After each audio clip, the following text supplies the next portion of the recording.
Vamos a explicar el tema de triángulos oblicuángulos. Para entender este tema tenemos que saber qué es un triángulo oblicuángulo. Los triángulos oblicuángulos son aquellos donde ninguno de sus ángulos interiores es recto, es decir, no mide 90 grados. Por tanto, tenemos dos tipos de ángulos oblicuángulos, como son el ángulo acutángulo, cuyos ángulos interiores cada uno mide menos de 90 grados, y los obtusángulos, que son triángulos donde uno de sus ángulos es mayor que 90 grados. Por eso, cuando nos piden resolver un triángulo oblicuángulo, esto implica hallar todos los valores desconocidos de la figura. Por eso aquí hemos escrito en los triángulos acutángulo y obtusángulo de las gráficas cuáles son esos elementos: los vértices, los lados y los ángulos. Recordemos que los ángulos los hemos colocado con letras griegas.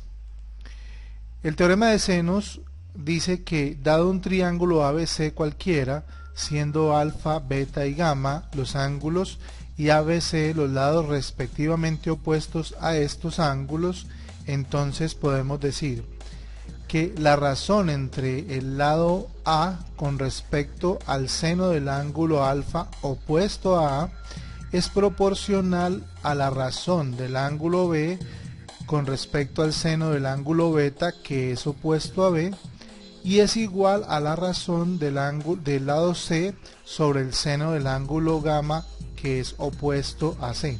O sea, esta es una proporción de los tres lados del triángulo con respecto a los senos de los ángulos opuestos.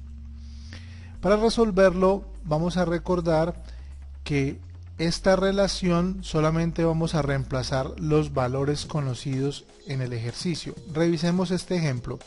Resolver un triángulo ABC donde el ángulo A es 35 grados, el ángulo B es 65 grados y A es 3 metros.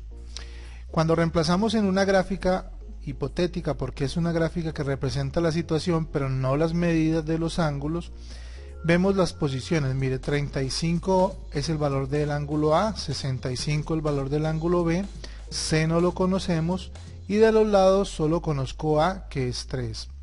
Entonces, reemplazando en el teorema de senos, recordémoslo un momento, nosotros nos damos cuenta que 3 sobre seno de 35 grados es igual a B sobre seno de 65 y C sobre seno de C, siendo en este miembro donde no conocemos ambos datos.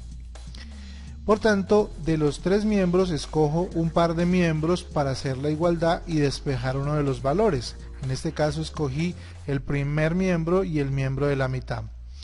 Despejando B, sabemos que seno de 65 pasa a multiplicar por 3 y el resultado de hacer esa multiplicación y luego dividir por seno de 35 nos dice que B es 4,74.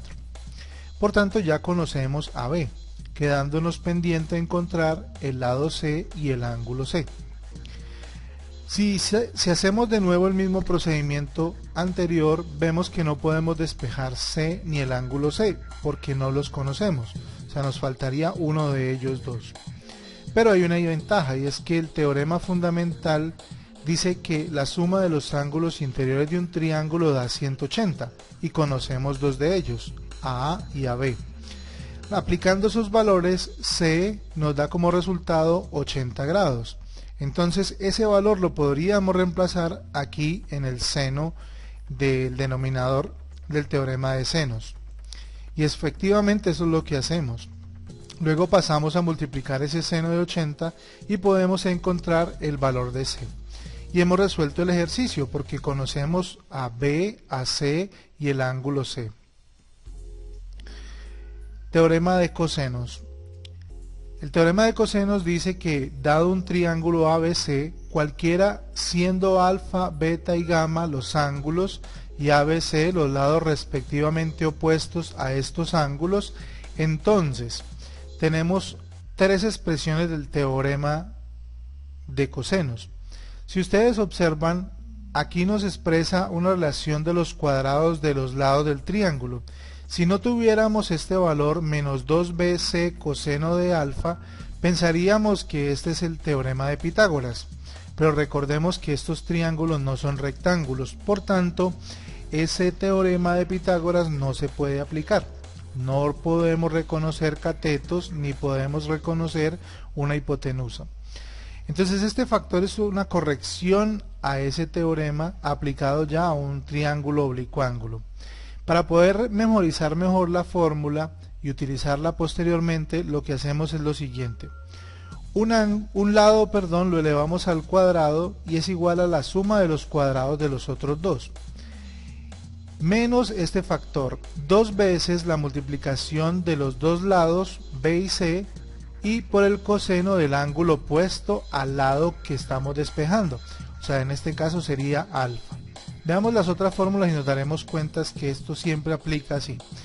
Un lado elevado al cuadrado es igual a la suma de los otros dos, menos dos veces la multiplicación de esos dos lados por el coseno del ángulo opuesto al lado que estamos hallando.